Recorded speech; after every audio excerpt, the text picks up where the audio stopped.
Bueno, ahora nos queda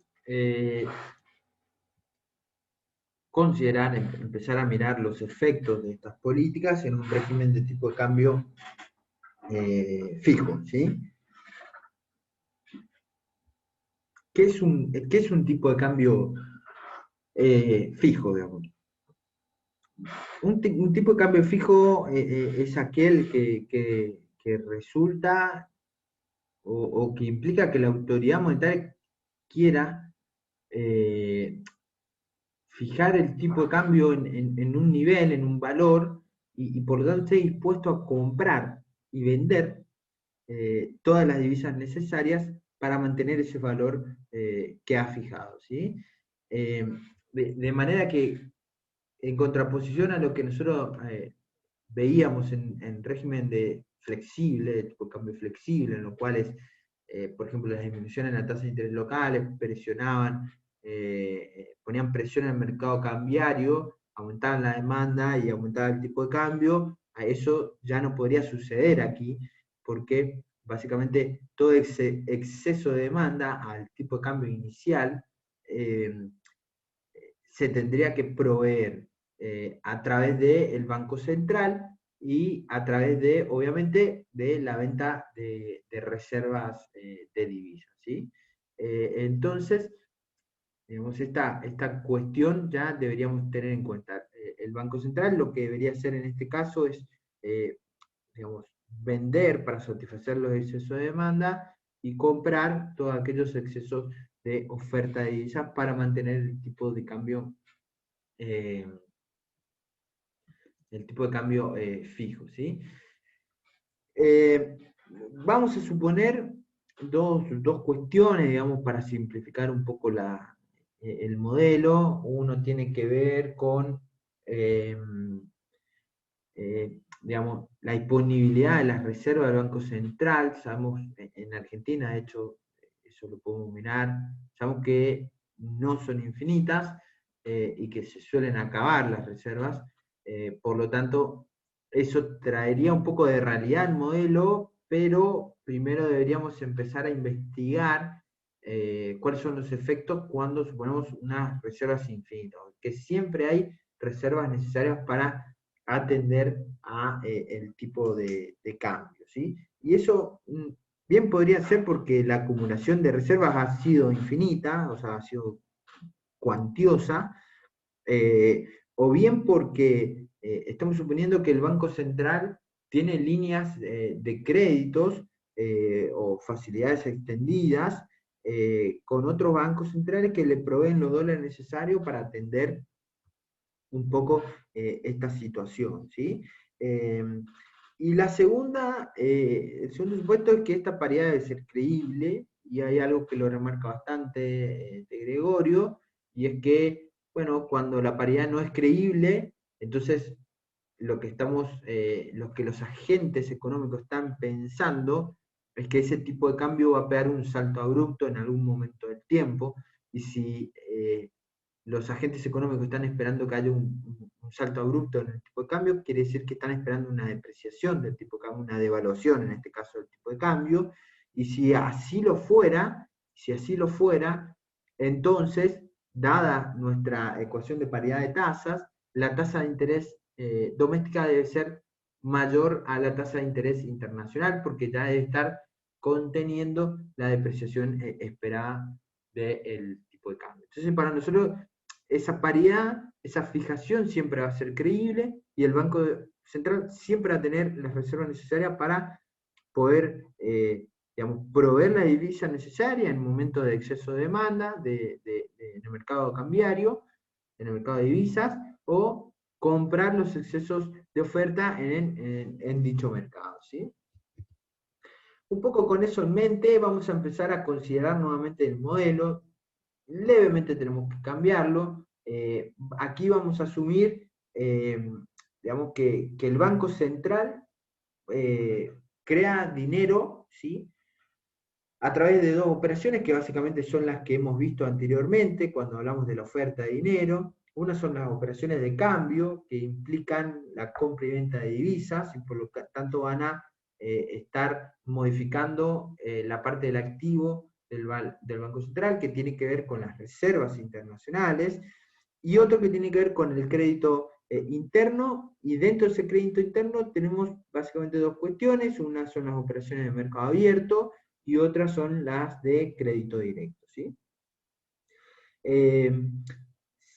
También vamos a asumir que el multiplicador monetario va a ser igual a 1, no cambia mucho, pero vamos a mera sencilla, vamos a hacerlo igual a 1, por lo tanto nuestra oferta monetaria en todo momento va a ser igual a la base monetaria o el dinero de alto poder, y esa base monetaria sabemos que la podemos crear a través de la modificación de las reservas o bien las operaciones de crédito, las operaciones de cambio, y operaciones de crédito interno, o dicho de otra manera, operaciones de mercado abierto o créditos directos, ¿sí? Por lo tanto, si nosotros miramos nuestro modelo ISLM, lo que vamos a ver es que es todo lo mismo. Esto que está aquí es lo mismo.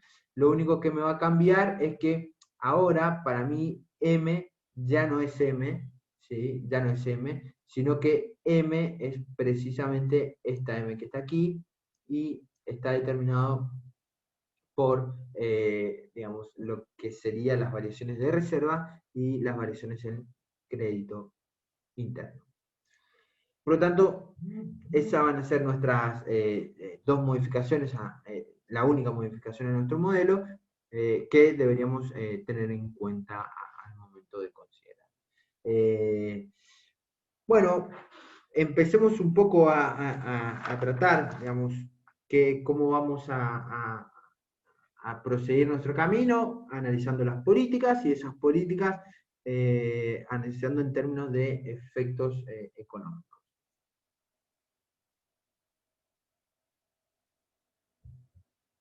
Bueno, empecemos por una política monetaria expansiva. Sabemos que la política monetaria expansiva puede venir por dos tipos de operaciones: operaciones de cambio, operaciones de crédito interno. En este caso vamos a suponer una operación de crédito interno. Esa operación de crédito interno obviamente modifica la base monetaria. La modificación en la base monetaria es un correlato con lo que es la oferta monetaria. En nuestro viejo modelo ISLM, eso no es otra cosa que un desplazamiento hacia la derecha de la digamos, curva de LM, ¿sí? Se desplaza porque ahora hay mayores saldos de dinero, ¿sí? Entonces este desplazamiento que está aquí es por un incremento en la política, un incremento en la cantidad de dinero. En nuestro esquema, digamos, en nuestro plano tipo de cambio o producto tipo de cambio, el desplazamiento hacia la derecha obviamente está caracterizado por un incremento en los saldos reales, ¿sí? Acá hay dos cosas, digamos, acá hay que empezar a tener en cuenta dos cosas. Uno tiene que ver con la tasa de interés internacional. Seguimos bajo el supuesto de perfecta movilidad de capitales, no nos podemos distanciar de la tasa de interés internacionales porque salen o entran capitales. Y la otra cuestión es que ahora tenemos un tipo de cambio que va a estar fijo plenamente, ¿sí? Entonces no nos podemos distanciar de ese tipo de cambio que está ahí, por eso le llamamos un tipo de cambio raya, ¿sí? Aquí, obviamente, la política monetaria, ¿qué me genera? Un exceso de oferta de dinero. Fíjense una cosa, digamos, voy a volver un segundito para atrás para mostrar esta cuestión. Fíjense que, digamos, si nosotros tenemos al tipo de cambio como fijo, si el tipo de cambio va a estar fijo, ahora digamos, la determinación de I, dado este nivel, digamos, va a depender pura y exclusivamente de los componentes de consumo e inversión, sí que van a estar fijos, y posiblemente el gasto. El resto está como todo fijo, y no hay, no hay forma casi que de modificarlo con el tipo de cambio, porque va a estar fijo. Entonces, en ese sentido es como que hay un nivel de producto que va a ser consistente, y eso es un poco lo que tenemos que empezar a entender acá. Fíjense que el aumento de la cantidad de dinero lo que genera es que hay mayores saldos reales de la economía, y uno podría pensar automáticamente que, bueno, entonces lo que tenemos que hacer es precisamente o modificar la tasa de interés o modificar el nivel de producción, pero el nivel de producción está dado, está fijo, porque efectivamente lo que me va a suceder es que, digamos, hay un solo nivel de producción correspondiente a el resto de los componentes. No lo puedo modificar, porque no puedo modificar el tipo de cambio. Entonces, ¿qué me va a suceder? Es que ese exceso de oferta de dinero, dado la tasa de interés que no se puede modificar y dado el nivel de producción que no se puede modificar, lo que me genera es un no puedo modificar la demanda de dinero, me genera un exceso de oferta de dinero, por lo tanto, con esa mayor cantidad de dinero que tienen los agentes, lo único que pueden hacer es demandar activos externos. Eh, Dicho de otro modo, presiones en el tipo de cambio, porque para comprar los activos externos necesito otra vez divisas. La presión en el tipo de cambio, las presiones en el tipo de cambio, obviamente, ¿qué me generan, digamos? O dicho de otra manera, ¿hacia dónde están las presiones? Están presiones hacia una devaluación del tipo de cambio, o un aumento del tipo de cambio real.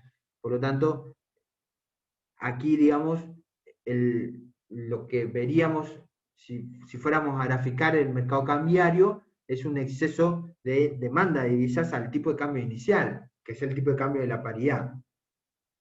Aquí el Banco Central o la autoridad monetaria debería actuar, como dijimos anteriormente, proveyendo o provisionando o suministrando la cantidad de divisa necesaria para satisfacer ese exceso de demanda. ¿Y cómo suministra eso? Bueno, a través de la venta de divisas, porque básicamente la autoridad monetaria no quiere cambiar, no quiere cambiar el tipo de cambio, el valor del tipo de cambio, quiere que el tipo de cambio esté fijo. Entonces, ¿qué debe hacer, digamos? Lo que debe hacer es vender divisas, y para vender divisas necesita,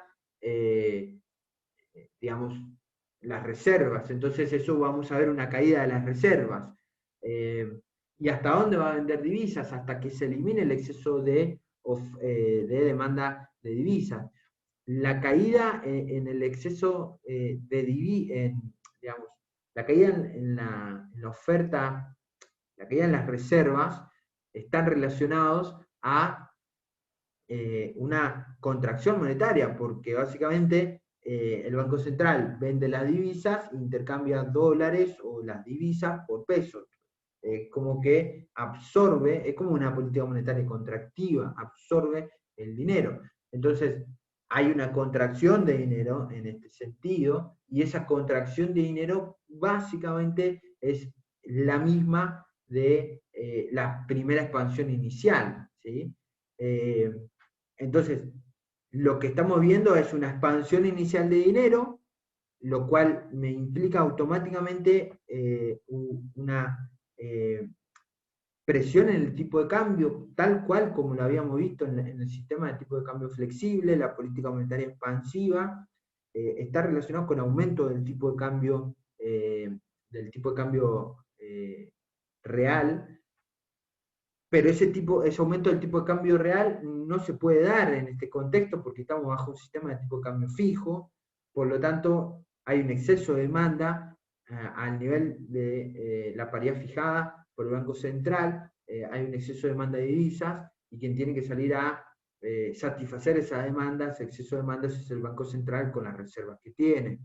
Pero para vender reservas necesita necesita pesos, vende reservas contra peso o vende reservas contra la moneda local, y lo que termina significando es que todo ese exceso de dinero al principio termina contrastando con una contracción del dinero de la misma magnitud. Por lo tanto, la cantidad de dinero, los saldos reales de la economía no se van a modificar. Fíjense que esta primera, a ver si, bien, esta primera expansión que está aquí, como lo habíamos marcado, es porque aumenta la cantidad de dinero, pero esta expansión, esta contracción, la LM va a volver hacia atrás, pero esta contracción que está aquí es precisamente por una caída en las reservas internacionales, que va a implicar una caída en la cantidad de dinero o en los saldos reales de la economía, y eso se va a dar hasta que no haya más diferencial de tasas, o que las tasas sean iguales tanto la local como la doméstica. En términos de esta figura que está aquí, lo que sucede es que obviamente aumenta, la LM se desplaza hacia la derecha, y si no tuviera el tipo de cambio fijo, nosotros diríamos este punto que está aquí es una depreciación del tipo de cambio. Como no se puede depreciar, lo que vemos es una venta de reservas, y esa venta de reservas es una caída en las reservas que va a ser igual a una caída en la cantidad de dinero. Por lo tanto, bajo un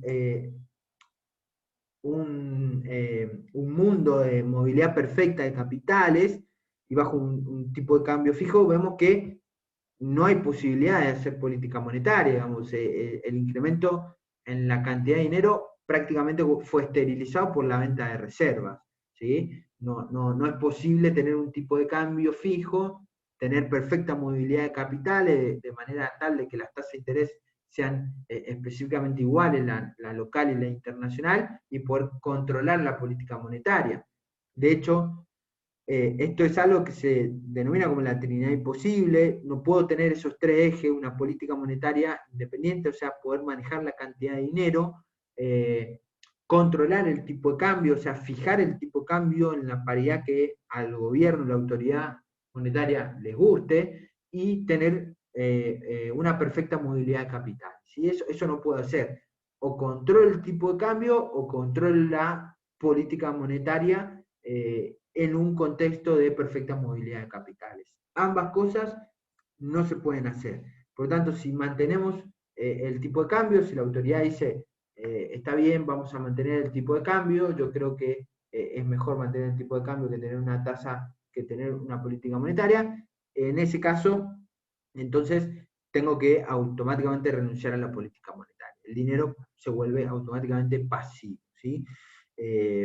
Fíjense que no cambió nada, la tasa de interés sigue siendo la misma, la tasa de interés nominal, real e internacional sigue siendo la misma, el nivel de producto sigue siendo el mismo, el nivel de saldos reales de la economía no cambió, el tipo de cambio real de la economía tampoco cambió, y básicamente sigue siendo todo lo mismo. Por lo tanto, en un sistema de tipo de cambios fijo, bajo un contexto de perfecta movilidad de capitales, la política monetaria, en contraposición a los resultados que encontramos en tipo de cambio flexible, no es eficaz para incrementar el nivel de producto, ¿sí? Y eso tiene que ver básicamente con la famosa Trinidad imposible. Si tengo tipo de cambio fijo, no puedo controlar la política monetaria si estoy en un contexto de perfecta movilidad de capitales, ¿sí?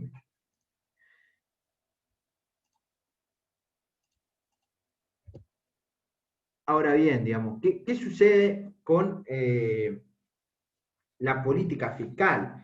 Bueno, la política fiscal en este caso va a ser, como dije anteriormente, va a tener resultados contrarios a los que tiene en el sistema de tipo de cambio flexible. Veamos un poco cómo funciona. Sabemos que un aumento del gasto público conlleva un incremento de la demanda, lo cual conlleva a un incremento, un desplazamiento de la IS. Entonces, este primer desplazamiento es específicamente porque aumentó el gasto público, ¿sí?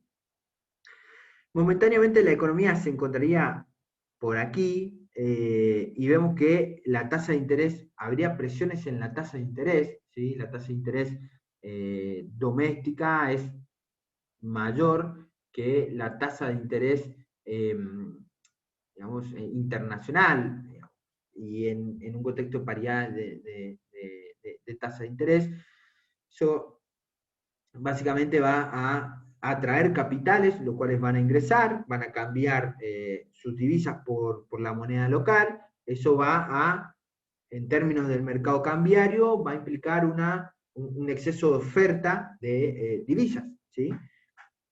El exceso de oferta de divisas, alguien lo tiene que comprar si estamos bajo un contexto de tipo de cambio fijo, porque el tipo de cambio no se puede modificar. La autoridad monetaria dijo que el valor es tanto por cada unidad monetaria, entonces eso debe ser así. Lo cual, eso implica que si el Banco Central lo compra, digamos, compra ese exceso de oferta de dinero, está adquiriendo divisas, pero para adquirir divisas necesita imprimir dinero. Por lo tanto, está creando dinero, y si crea dinero, estamos bajo un contexto de una política monetaria expansiva.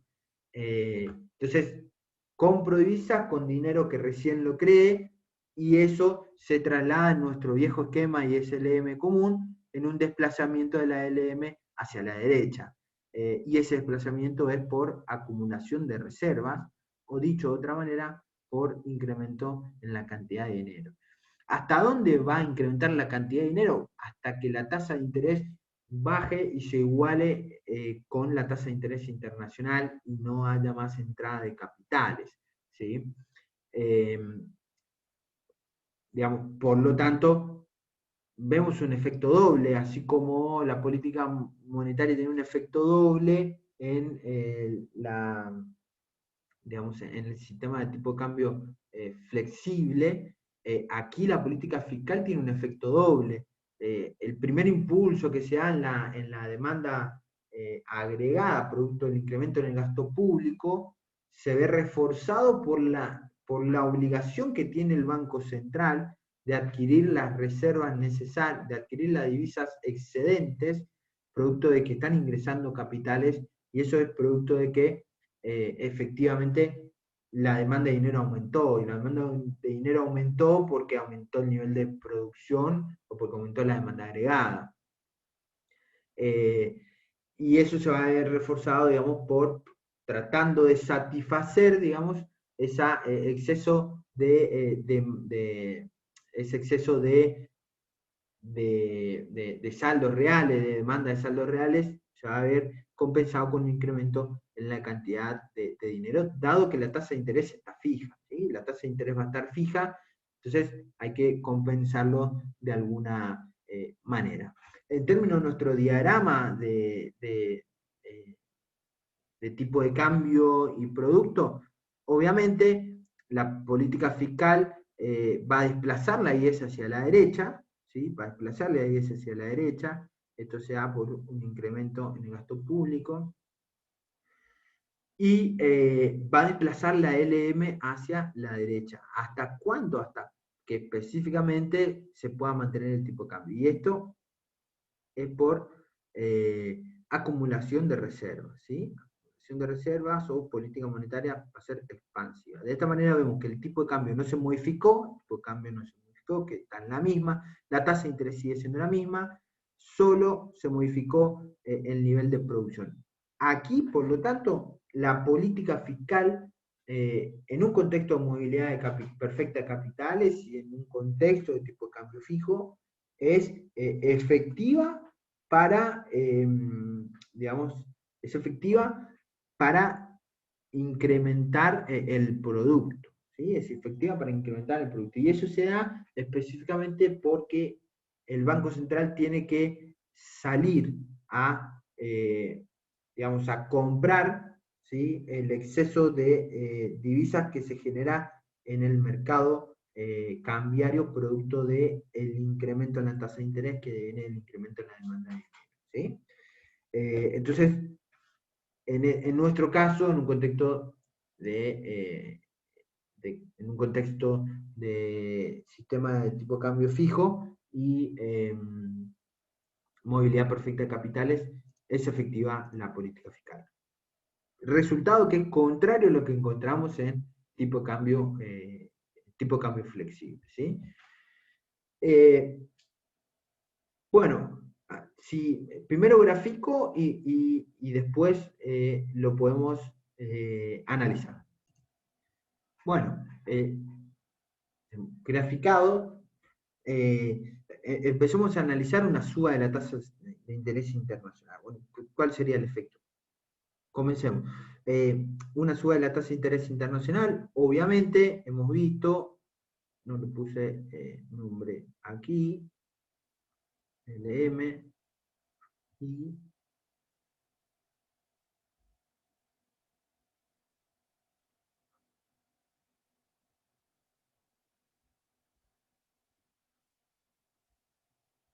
esto es y aquí. Obviamente el aumento en la tasa de interés internacional tiene un impacto en la demanda agregada y su mecanismo de transmisión es la inversión, como lo vimos anteriormente. Entonces, la tasa de interés internacional sube a I2, y estrellita 2. Por aquí, ¿sí? Esa es la contracción que hay. Bueno, que vemos a priori, cae la demanda de dinero porque cae el nivel de producción y cae la demanda agregada.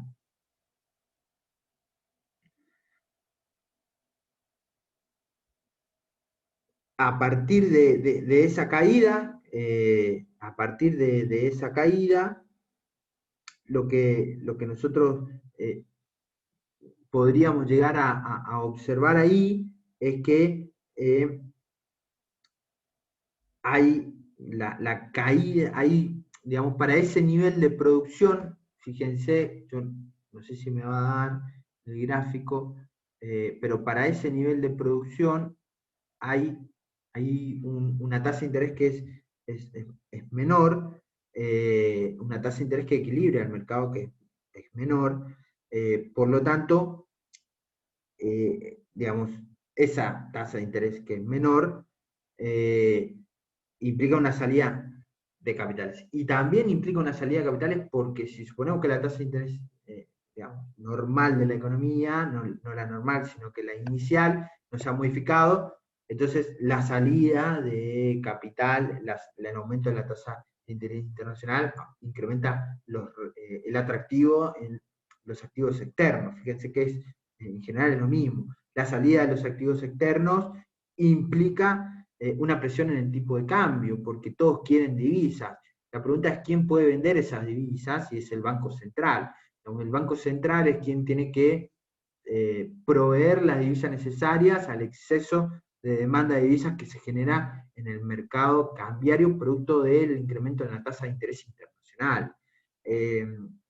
Lo cual implica una caída de las reservas internacionales, y ya hemos visto que las caídas de las reservas internacionales, producto de que vendo de reservas por pesos, es como una política monetaria contractiva, y básicamente lo que obtengo es una contracción de la LM hasta el punto en el cual el mercado cambiario se pueda satisfacer o se prueba toda la divisa necesaria para satisfacer ese exceso de demanda. ¿Sí? El nivel de producto va a ser I1, por lo tanto, hay el alza en la tasa de interés internacional, implica una contracción en el nivel de producto doméstico. ¿Sí? Y eso está más en línea, digamos, alza de tasa de interés, recesión de la economía o contracción de la economía, digamos, parece como más sensato hablar de esta cuestión. Obviamente este desplazamiento es producto de caída en las reservas internacionales, que es igual a la caída en las divisas, en la cantidad de dinero. Ahora, ¿qué sucede en este plano que me está hablando de tipo de cambio, nivel de empleo, nivel de producto? Bueno, lo que sucede es que el alza de la tasa de interés y la contracción de la demanda agregada implica un desplazamiento de la IS hacia la izquierda. ¿Por qué el desplazamiento? Bueno, este desplazamiento es por I estrella. ¿Por qué ese desplazamiento? Bueno, el desplazamiento lo podemos ver porque para este tipo de cambio, que es el tipo de cambio fijo, ahora el nivel de producción ya no es este, sino que es un nivel de producción menor, producto de que es menor la inversión. Pero, digamos, la presión de la salida de capitales justamente en el mercado cambiario, lo que me provoca es justamente una venta de reservas y una contracción monetaria, lo cual va a estar específicamente caracterizado por un desplazamiento de la LM hacia la izquierda, ¿sí? ¿Hasta dónde? Hasta donde se vendan todas las divisas necesarias para sostener ese tipo de cambio. Entonces, como podemos observar, aquí sí se puede ver el caso que comentábamos anteriormente, que un incremento en la tasa de interés internacional, si la economía se caracteriza por una movilidad perfecta de capitales, y si estamos bajo un contexto, un régimen de tipo de cambio fijo, está asociado a una contracción en el nivel de actividad de la economía y a una pérdida de reservas de la autoridad central o del Banco Central, ¿sí? ¿Eso por qué? Porque específicamente el alza de la tasa de interés internacional cambia los retornos de los activos, hace más atractivo el activo externo, entonces el inversor quiere activo externo, no activos locales, entonces demanda divisas, al demandar divisas presiones en el tipo de cambio, aumenta la demanda del tipo de cambio para cualquier valor del tipo de cambio y se crea un exceso de demanda al tipo de cambio inicial, que es el tipo de cambio de la paridad fijada por el Banco Central. A partir de eso, alguien tiene que proveer las divisas necesarias para poder, digamos, satisfacer ese exceso de demanda. Y quien lo hace es específicamente el Banco Central a través de venta de reservas, lo cual implica retirar dinero de la economía, y el retiro de dinero en la economía lo vemos como una política monetaria contractiva, lo cual implica un desplazamiento hacia la izquierda de la LM, ¿sí? Resultados, resultados de nuestro shock, obviamente, es contractivo, es contractivo y genera pérdidas de reserva.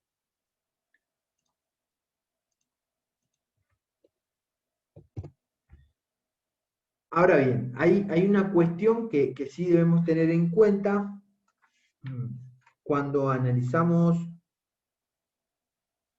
el sistema de tipo de cambio fijo, y es que podemos tener una devaluación. ¿Qué es una devaluación? Bueno, en este caso es cuando el Banco Central decide, por alguna razón, aumentar el tipo de cambio de la paridad que él fijó, ¿sí? Entonces, salta del tipo de cambio de 40 pesos a 60 pesos, ¿sí? Si fuera un tipo de cambio fijo, ¿sí?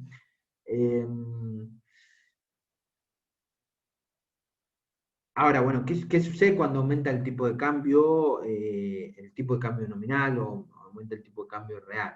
Es decir, el Banco Central, por alguna razón, aumenta el tipo de cambio nominal.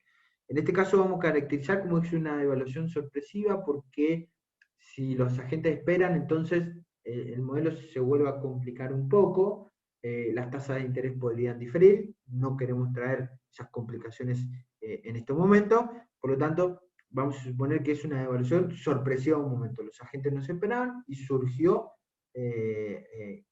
un día nos levantamos y el tipo de cambio pasó de valer tanto a un tanto mayor. Bueno, la devaluación es un incremento del tipo de cambio. Un incremento del tipo de cambio en IS implica una mejora en la balanza comercial, ¿sí? o, dicho de otra manera, un fomento de las expo, una disminución, un desincentivo de las impo, por lo tanto aumentan las expo netas. Y si aumentan las expo netas, entonces aumenta el nivel de producto. Por lo tanto, se genera este primer desplazamiento de la curva IS hacia la derecha. Y esto es específicamente por incremento en el tipo de cambio, que implica un incremento en la balanza comercial, ¿sí? Ahora bien, digamos, el incremento en el tipo de cambio incrementan las exponetas, incrementa el producto, y el incremento en el producto conlleva un incremento en la demanda de dinero, y el incremento en la demanda de dinero, si no cambian los saldos reales de la economía, implica una mayor tasa de interés. Y una mayor tasa de interés, obviamente, incentiva a que a que los inversores externos o los residentes externos inviertan en activos locales, en lo cual entran capitales, y la entrada de capitales está asociada a un exceso o a un aumento de la oferta de divisas, al tipo de cambio original o al tipo de cambio de la nueva paridad. Se genera un exceso de oferta de dinero, ese exceso de oferta de divisas, perdón, ese exceso de oferta de divisas, alguien lo tiene que comprar, y en este caso el encargado es el Banco Central, lo cual acumula reservas el Banco Central, y eso lo vimos como una política monetaria expansiva, porque intercambia divisas por pesos. Y entonces, obviamente, la LM se desplaza hacia la derecha, y eso es específicamente por acumulación de reservas o por incremento en la cantidad de dinero, ¿sí? ¿Hasta cuándo va a aumentar la LM? ¿Hasta cuándo va a emitir dinero? Hasta precisamente poder comprar todo el exceso de oferta de divisas que hay en el mercado cambiario, para específicamente,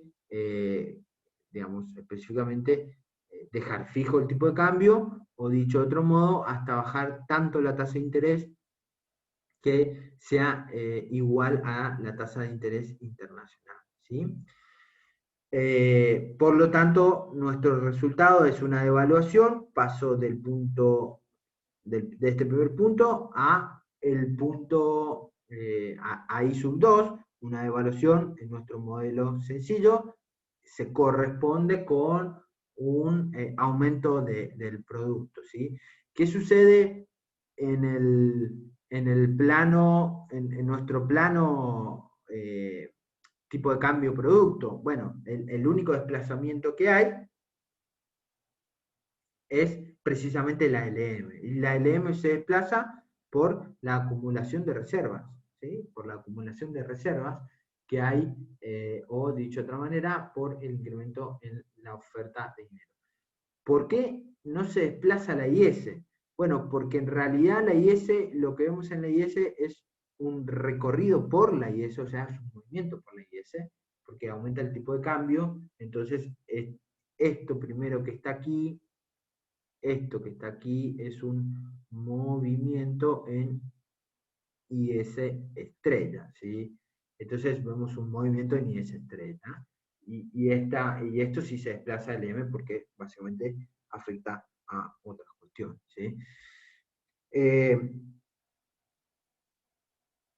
por lo tanto, una devaluación que sea sorpresiva, pura y exclusivamente sorpresiva, aumenta el producto de la economía, es efectiva para aumentar el producto de la economía bajo un contexto de perfecta movilidad de capitales.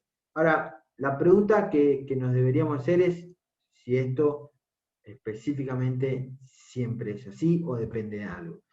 Y de ahí viene nuestra famosa condición de Marshall-Lerner, que la condición Marshall-Lerner lo que nos indica es que, ojo, que lo que tenemos que tener en cuenta para que la devaluación sea expansiva, porque ese es el resultado al que llegamos, una devaluación es expansiva, tenemos que tener en cuenta el efecto de la valorización. ¿Qué es el efecto de la valorización? Bueno, al aumentar el tipo de cambio, aumentan las exportaciones y disminuyen las importaciones en términos de volumen o cantidad, ¿sí?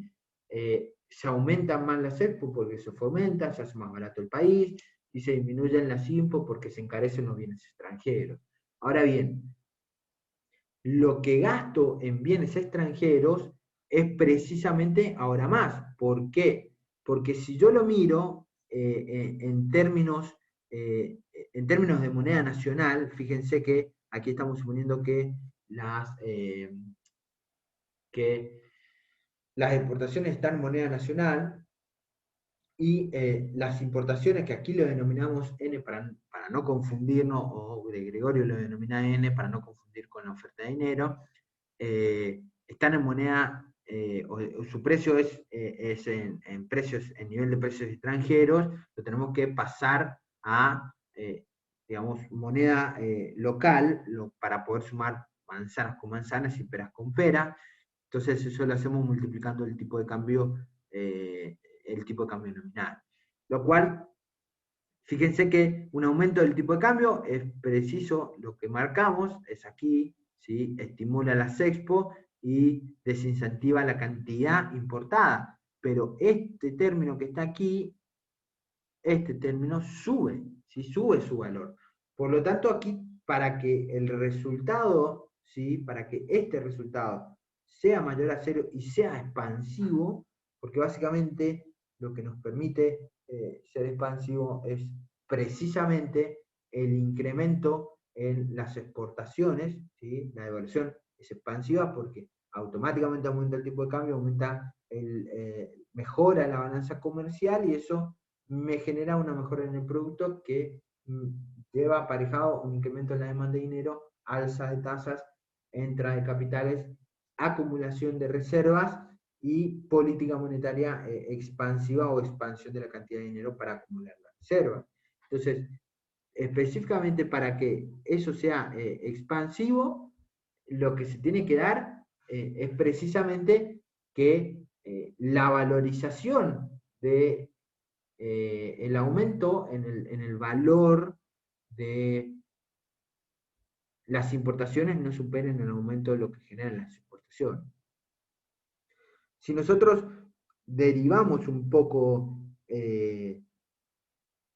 esta cuestión, y también tenemos en cuenta que este efecto que está aquí, este efecto demora tiempo, este es un efecto que en términos de cantidades demora tiempo, porque aumentar las exportaciones no la podemos hacer un día al otro, hay que abrir nuevas líneas de negocio, hay que mandarle más a nuestros clientes y que nuestros clientes quieran, y disminuir las importaciones tampoco suele ser tan instantáneo, porque precisamente hay contratos que ya están cerrados de importaciones y, digamos, tiene un lag en tratar de ajustar, pero sí lo que ajusta es en términos de valor, ¿sí? Entonces automáticamente lo que yo gastaba antes, supongamos que antes gastaba $100.000, pero el tipo de cambio era un peso, entonces tenías 100.000 pesos, pero el tipo de cambio se fue a 2 pesos por dólar, y ahora sigo gastando los $100.000 en importación, pero ahora en pesos es 200.000 pesos. Y las importaciones no las multiplico por el tipo de cambio porque precisamente están en monedas domésticas, en monedas locales, entonces aumentan, pero no tanto, entonces hay que ver si ese efecto expansivo lo que me termina, digamos, esto es instantáneo, lo que me termina, digamos, dominando es este efecto instantáneo o ese efecto que es demora. Si yo derivo con respecto al tipo de cambio, esta expresión que está acá, obtengo esto. Si yo opero un poco esta expresión que está acá, yo puedo expresar como la elasticidad de las exportaciones al tipo de cambio y la elasticidad de las importaciones al tipo de cambio en valor absoluto. Y la condición que se deriva de esta condición que está aquí, ¿sí? Que se deriva de esta condición que está aquí, es precisamente que para que la devaluación sea expansiva, el resultado tiene que arrojar que la suma de las elasticidades, tanto de las exportaciones como las importaciones en valor absoluto, tiene que ser mayor a la unidad. Hay un montón de cuestiones aquí relacionadas con en estas cuestiones, digamos, la evidencia sugiere que las devaluaciones son expansivas, ¿sí? Son expansivas, por lo tanto se cumple la condición Marshall-Lerner, pero se cumple con un cierto rezago, ¿sí? Primero domina el efecto valor y luego empieza a traccionar el efecto exportaciones e importaciones y el efecto aumento del producto. Por lo tanto, ahí está lo que se veía en macro 1 como la curva J, en donde en una primera instancia la balanza comercial cae, ¿sí? Porque el resultado empieza a ser desfavorable ante una devaluación, pero luego se va mejorando con el tiempo, con algunos trimestres que van pasando. Por lo tanto, esa condición Marshall-Lerner, para no olvidar, es precisamente que la suma de elasticidades, la suma de la elasticidad de la exportación y las importaciones en valor absoluto deben ser mayor a la unidad. Si esto no se cumple, entonces estamos en presencia de una devaluación contractiva, ¿sí? Una devaluación contractiva.